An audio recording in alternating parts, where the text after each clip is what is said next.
Where will you move to next? This is a little bit more of an open-ended question, but obviously you're not going to be able to know where they're going to move, so you can't really give them options. Where will you move to next, Mr. and Mrs. Seller? If they have another place in mind, then their level of motivation is much higher than somebody that says, I don't know. I'm not sure where I'm going to go to next, right? That's typically not a very good answer. You want to know where they're going to move to next. But Paul, what if they don't live in the property? What if it's an inherited property? Well, then that question wouldn't apply anyway.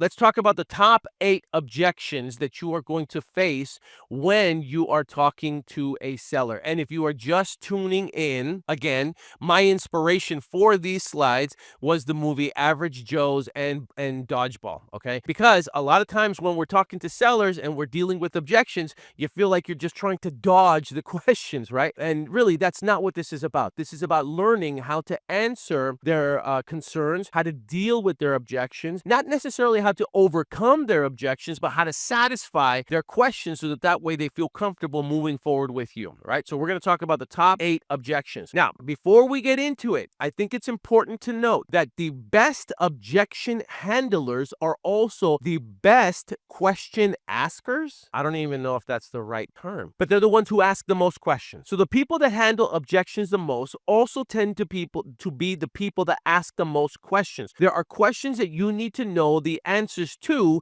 in order for you to become more effective at handling those objections. Now, what are those questions? Number 1, and some of these are difficult, and some of them you're going to have to learn how to ask. Do you absolutely have to sell, right? And some of you are afraid of asking that question because you don't want to hear their response. You don't want to hear, no, I don't actually have to sell. In fact, if I don't get the price I want, then I'll just hold on to the property. No, I don't really have to sell. In fact, I'll just rent the property out, right? You don't want to hear that answer, so you tiptoe around asking that question because you would rather just avoid it, hoping that, they'll demonstrate their motivation somewhere down the line. This is probably the single most important question that you could ask a seller. Do you absolutely have to sell? What you want to hear is yes. Yes, I absolutely have to sell. I have a job transfer. Yes, I absolutely have to sell. We inherited this property and it has to be the funds have to be dispersed to our heirs. Yes, I absolutely have to sell this property. I can't get up and down the stairs anymore. Yes, I have to sell this property. There are way too many repairs to be made, and I don't have the money, the time, the patience, or the wherewithal to take care of it. Yes, I absolutely have to sell this property. I'm facing foreclosure. Yes, I have to absolutely sell this property. There's just too many liens on it right now for me to deal with. That is what you want to hear. That is the first and primary biggest indicator of motivation. You want to hear yes. When a seller tells you, no, I don't have to sell this property, I could just rent it out, they're giving you their level of motivation from the very, very beginning. So you already know that it is going to be an uphill battle. It doesn't matter what objections you overcome. It doesn't matter how many objections you satisfy. You need to work with the right people. And that means you have to get better at identifying sellers that are actually motivated by asking this simple question. Mr. or Mrs. Seller, do you absolutely have to sell? And then you shut up and you wait and hit. You know what? So when this video is edited, you're gonna hear that bang on the mic. Mr. or Mrs. Seller, do you absolutely have to sell? And then you shut up. I hit the microphone again for the second time. Do you absolutely have to sell? Yes. Let's move on. Number 2. If you were to remodel, what would you do to the property? Okay, now why is this question important? This question is important because I'm going to put my phone on Do Not Disturb. If you were to remodel, what would you do to the property? Here's what this does, okay? What this does is it prompts the seller to then start to think about the remodel, the rehab, the repairs that they would make to the property. Now, you will get some sellers that are going to say, I really wouldn't do anything to the property. The property's in move-in condition. I've maintained it really, really well. It's a great house. I wouldn't remodel it, rehab it, or repair anything, right? That is a possibility. That is something that some sellers will say. But there will be other sellers that will say, well, the roof needs to be repaired. The plumbing's a little shoddy. The foundation is there's a crack in the foundation, so there are some floors that are uneven. I'd put some paint on it, probably some new flooring. The bathroom needs to be redone. So I probably have to do that. That patio, I really want to redo the patio. The insulation in the attic is just not good. They will start to share information with you if you ask the right questions. And this is a much softer approach as opposed to you just saying, hey, so tell me about it. Have you made any repairs to the property? Hey, so tell me about it.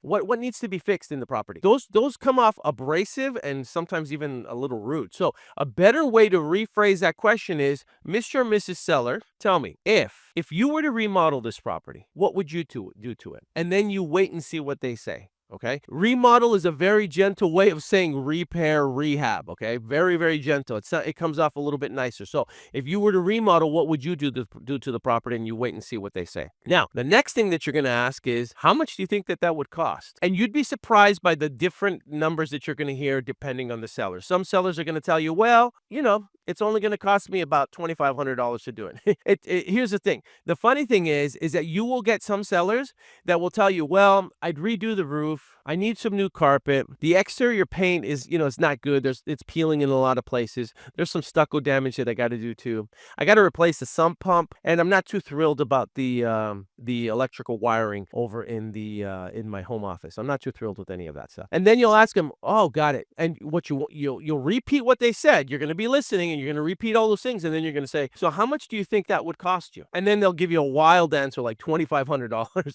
I mean, they'll give you some really crazy numbers sometimes. But let's say you have a realistic seller who says, I think that this is probably going to cost about 10 grand, 10 or 15 grand to fix up. Okay. Now, what you're doing again is you're getting them to give you their responses. You've now gotten the repairs, the rehab, the remodel that they would want to do, and now you just got a price point out of them. This is going to come in very handy a little bit later on, okay? And we'll talk about that.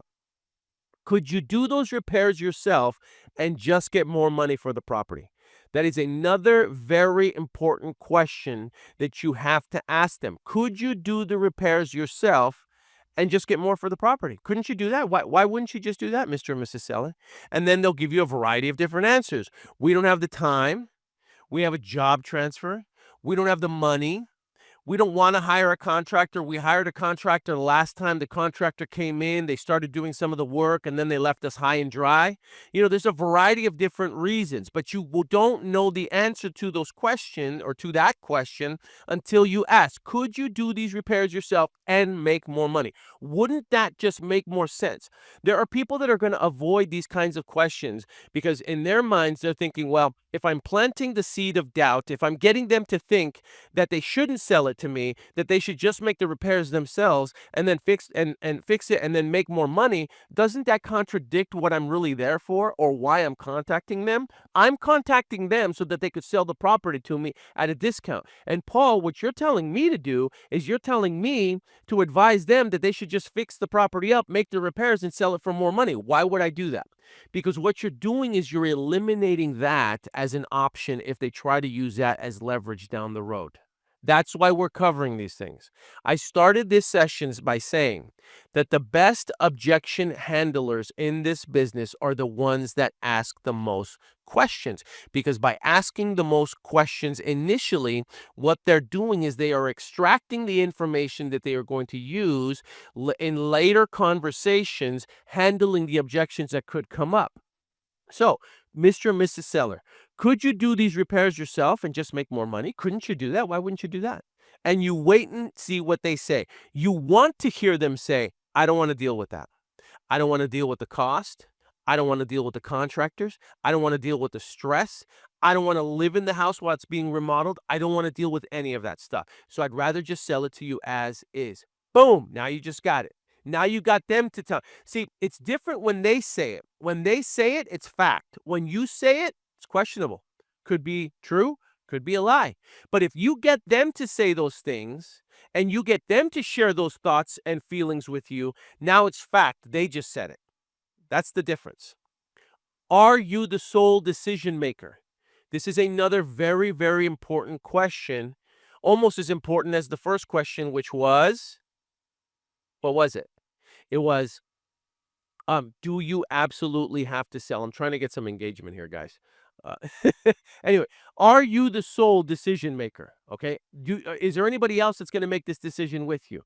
Could it be a husband? Could it be a wife? Could it be a business partner? Could it be other heirs? You need to find out if there are any other decision makers in this process, because if there are, you're going to want to get them all together in one conversation. Sometimes the decision maker isn't even the seller. Sometimes the decision maker is an attorney that they want to review the documents. Sometimes the decision maker is a CPA or a tax preparer who wants to analyze whether or not they're going to get hit by capital gains and whether or not it even makes sense for them to sell. So it's very important that when you are talking to a seller, you ask them, are you the sole decision maker, or is there anybody else that is a decision maker that is going to be a part of this process, so that we can all get on the phone together, so that we can all meet together, so that we can all do a Zoom meeting together. Sometimes that happens too, believe it or not.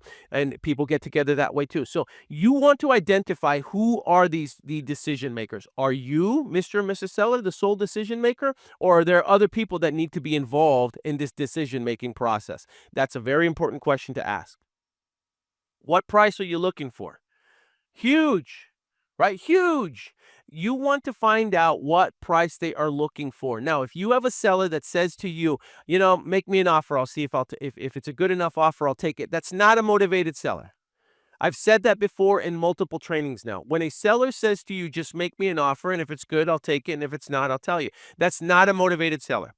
You want the seller to give you their asking price. If they are telling you, what's your price, that's not a motivated seller. Now, you can respond a wide variety of different ways. And one way that I really like responding is, look, Mr. and Mrs. Seller, I could give you my price, but that might not be in the ballpark that you're looking for. So why don't we just save ourselves a lot of time? What price are you looking for? Or more importantly, what price is it that you won't go below?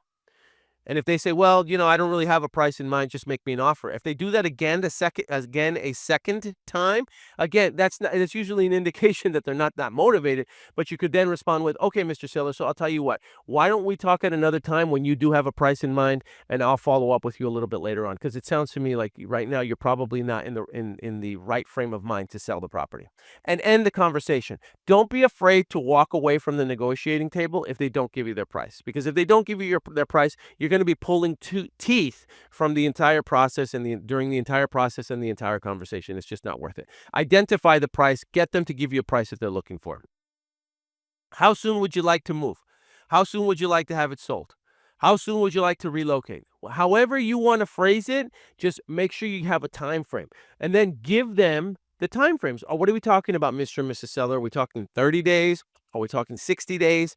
Are we talking 90 days? Are we talking 6 months? What would make it easier for you? Give them options. Human beings, our brains really don't want to work. They're lazy. Our brain is lazy. It just wants us to sit on the couch and be safe and be comfortable, right? That's what our brain wants. And the minute that you start making the brain work by asking someone a bunch of questions and forcing them to think about, well, when do I really want to have this sold? That creates confusion. Right? People, when they're confused, they don't want to do anything. So I know it sounds like a simple question, like when do you want to move? It's an open-ended question, but you don't want to give an open-ended question. What you want to do is you want to give them choices. 30 days, 60 days, 90 days? What would make it more convenient for you? Let them pick, let them select. Again, by them picking and by them identifying what time frame, they're giving it to you, so it's fact, as opposed to you telling them, hey, I can close this in 30 days. Is that soon enough? And we're going to talk about why you never want to do that. Where will you move to next? This is a little bit more of an open-ended question, but obviously you're not going to be able to know where they're going to move, so you can't really give them options. Where will you move to next, Mr. and Mrs. Seller? If they have another place in mind, then their level of motivation is much higher than somebody that says, I don't know. I'm not sure where I'm going to go to next, right? That's typically not a very good answer. You want to know where they're going to move to next. But Paul, what if they don't live in the property? What if it's an inherited property? Well, then that question wouldn't apply anyway, right? But Paul, what if it's a tenant occupied property? Again, that question wouldn't apply. So you wouldn't ask them Where will you move to next? But if you're just having the initial conversation over the phone, these are the type of questions that you're going to want to ask, right? Where are you going to move to next? And then if they tell you, oh, I don't live in the property, it's a rental, well, now you know. The next follow up question to that one would be, if it is a tenant occupied property, is, oh, so Mr. and Mrs. Seller, tell me, are we going to be assuming the tenant, or is the property going to be delivered vacant? Which is better for you? I like ending my questions with the which is better for you, because that way they get to make the decision and they can, tell me how they'd like to handle it. Why are you selling? Now you can ask them why you're selling. If you try asking why you're selling way too soon, you're probably not going to get a very honest answer, or they're going to give you some it's none of your business type of a response. So, why are you selling is a much easier question for the seller to digest when you've already had a conversation and you've asked them, two, three, four, five questions, the first 8 questions that we covered in the slide presentation. So, why are you selling is usually going to be the anchor question. That's probably the last thing that you want to ask after you've gone through all of the other ones that we've already gone through. It's normal for sellers to have some objections. This is something that you are going to have to accept. This is a big decision. For some people, this is going to be the largest asset that they own. And so it's a very big decision for them. And you can't expect them to make such a large decision without them having some questions or some objections that you are going to have to handle or overcome. It is part of the process. People, again, because of our brains, don't like to make big decisions. They don't like making small decisions, let alone big decisions. And so they will try to put this off as much as possible until, you ask the right questions and identify their motivation. And you can do that by extracting information. All right. So it's normal for sellers to have some objections. Let's go over these objections now. Number one, will this be all cash? Right? That is a normal question. Sometimes some sellers want to know, is this going to be an all cash transaction?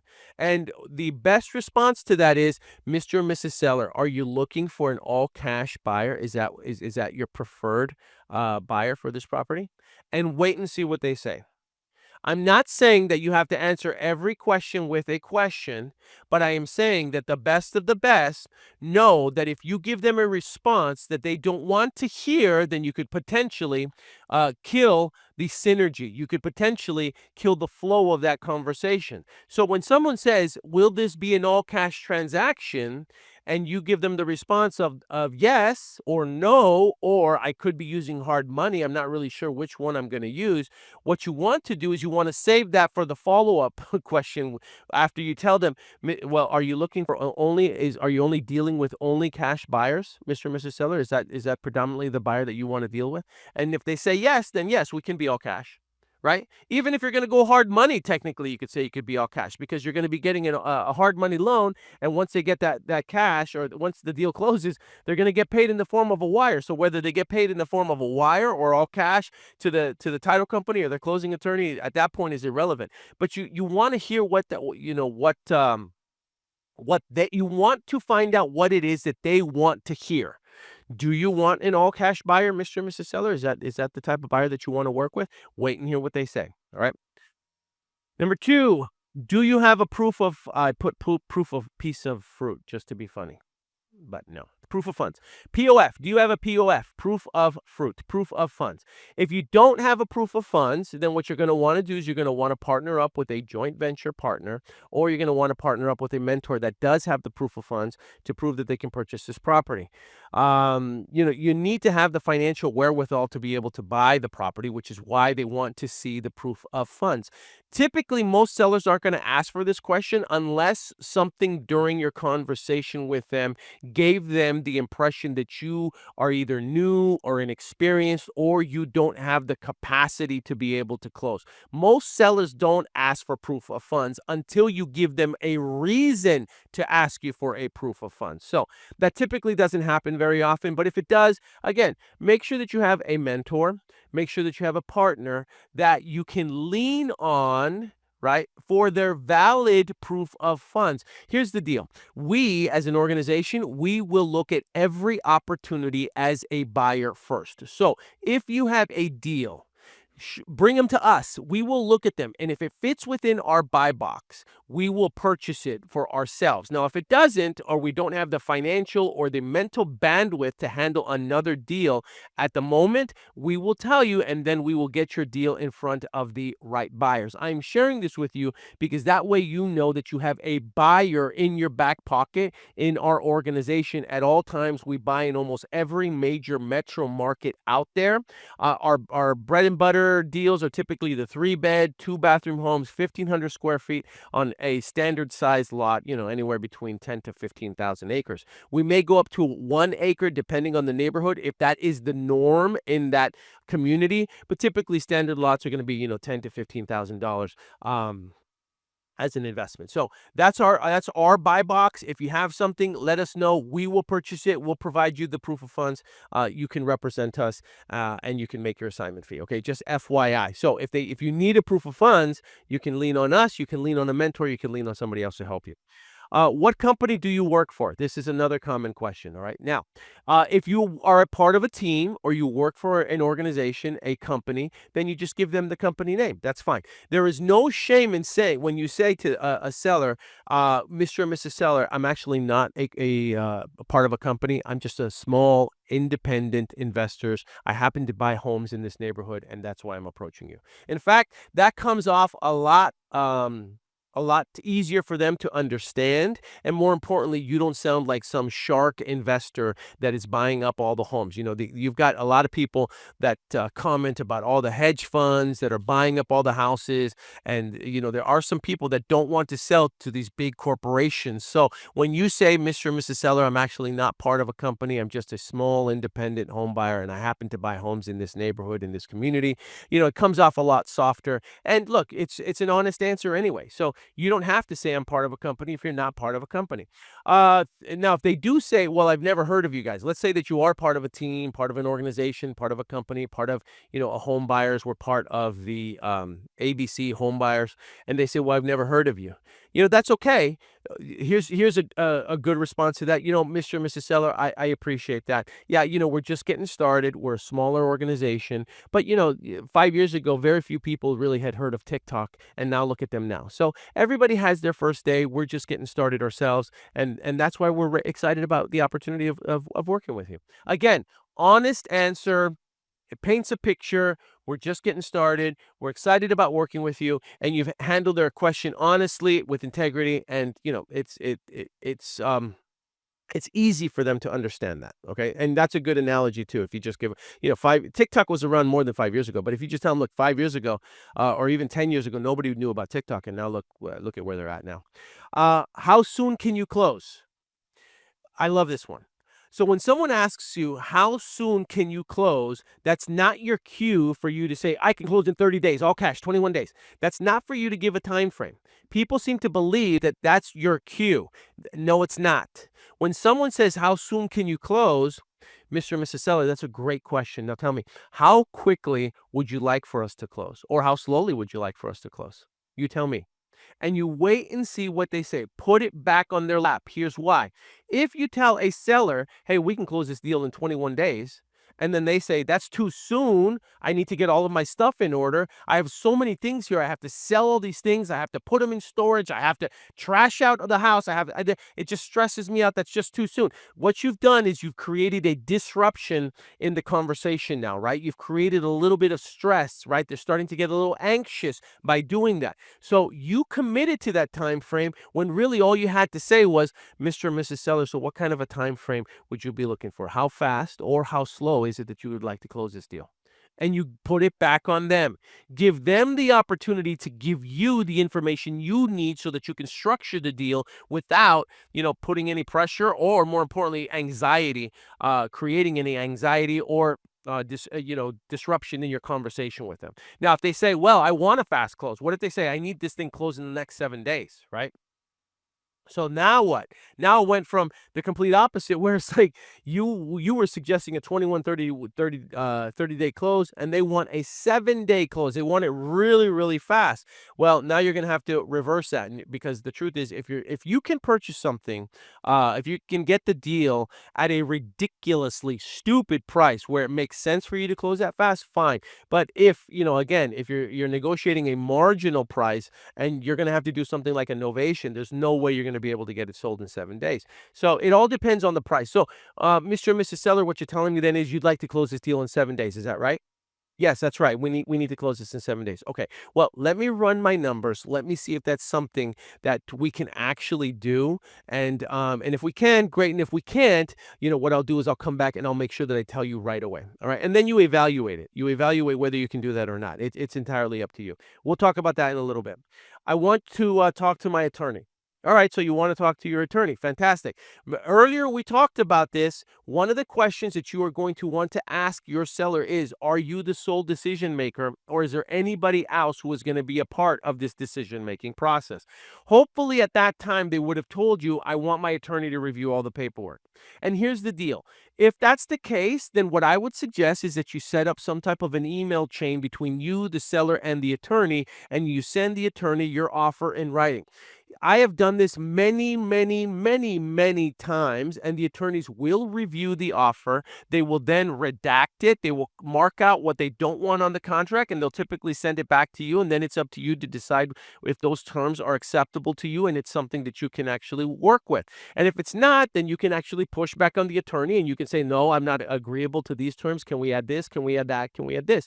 And you'd be surprised how many attorneys are actually very amicable and they're easy to work with once they see that you actually know what it is that you are doing. I haven't had one yet write back saying, "Hey, I want this clause removed about how you can pre-market the property while you're currently under contract." And again, this is all about disclosure. So if you're using the right contracts to disclose them, that you're not going to have any trouble with the attorneys. In fact, they probably appreciate the fact that you're being more upfront about the strategy that you're going to be using to purchase or assign the property to another end buyer. So when they say I want to talk to my attorney, fantastic, Mr. and Mrs. Seller, I think that's great. Why don't we do this? Why don't we set up an email chain between you, me, and your attorney? And what I will do is I will draft up the purchase agreement, the initial purchase agreement, and I will send it to him and CC you, and we can get your attorney's thoughts on it. What's your attorney's email address? And then you get it.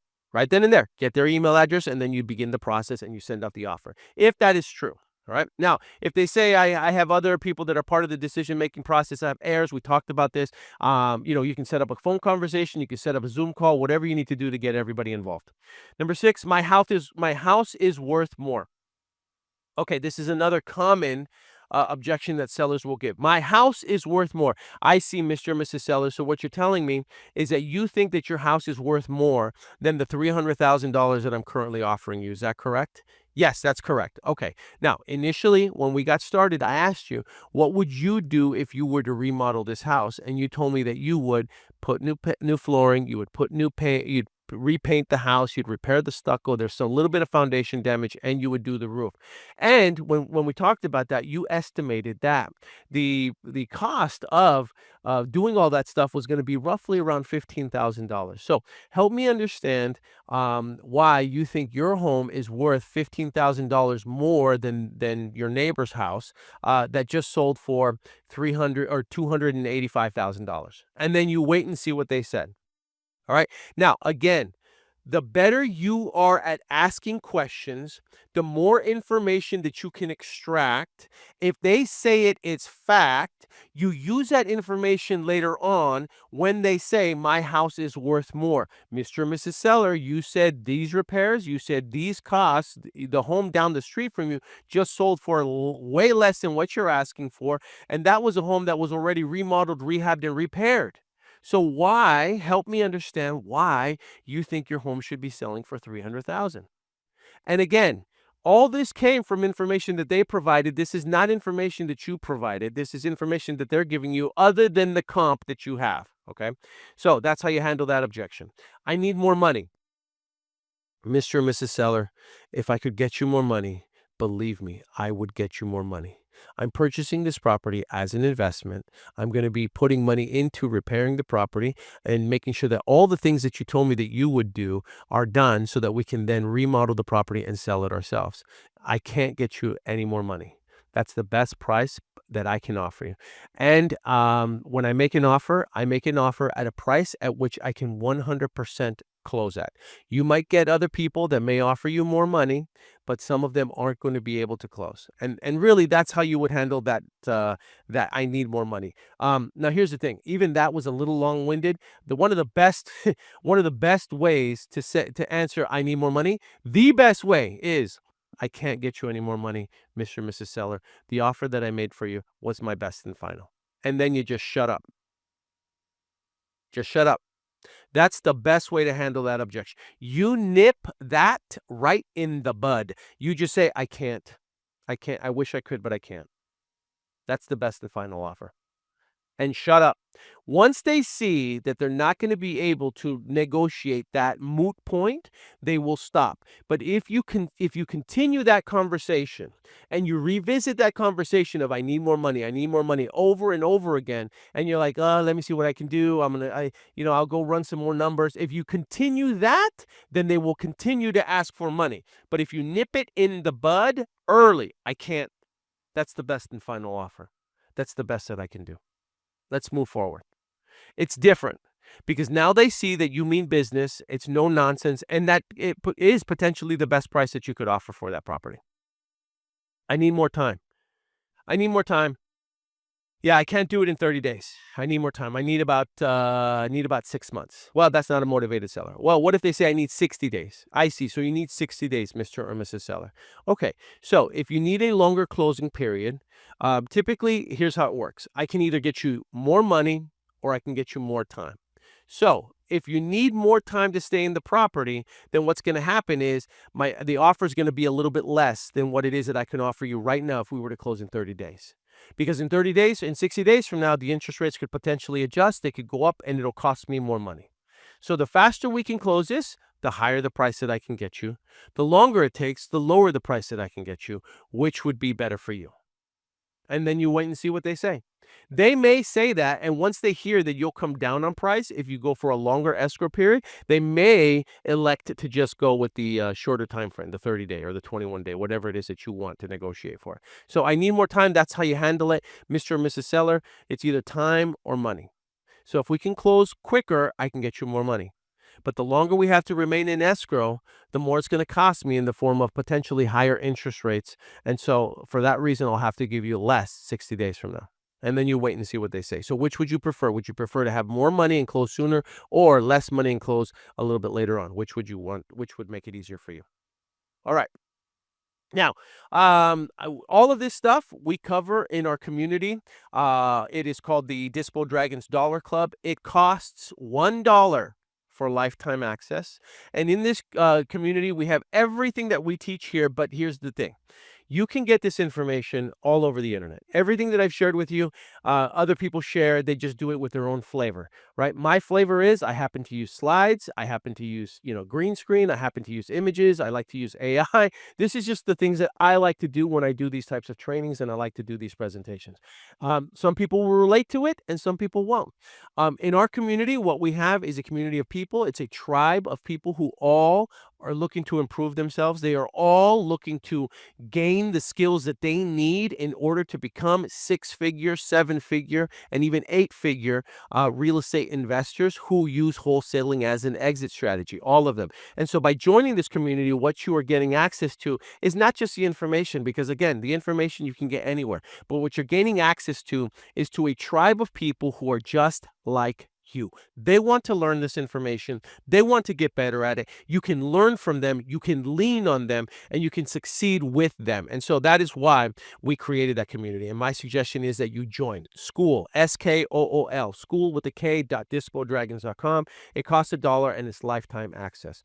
As a reminder, please make sure that you like and follow us. If you are just watching us for the first time, most of our content is going to be real estate related.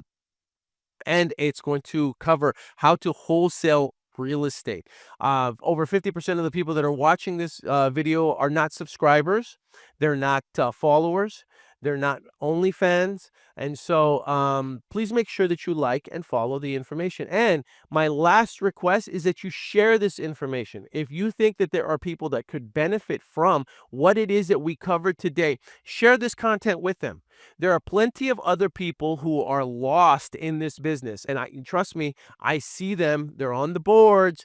They're posting, hey, can somebody help me with this? Hey, can somebody help me with that? Hey, how do I get the ARV? What would you do in this situation? And they're getting information from total and complete strangers. Not that there's anything wrong with that. I'm just saying that, they could benefit from this information. So please share it. Like, follow, and share. I'm going to add that as a caveat.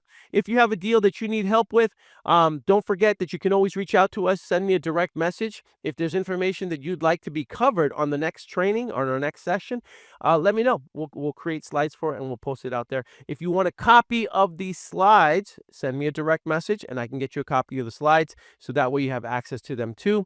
It's what time is it now? It's 12 o'clock, almost lunchtime on the West Coast.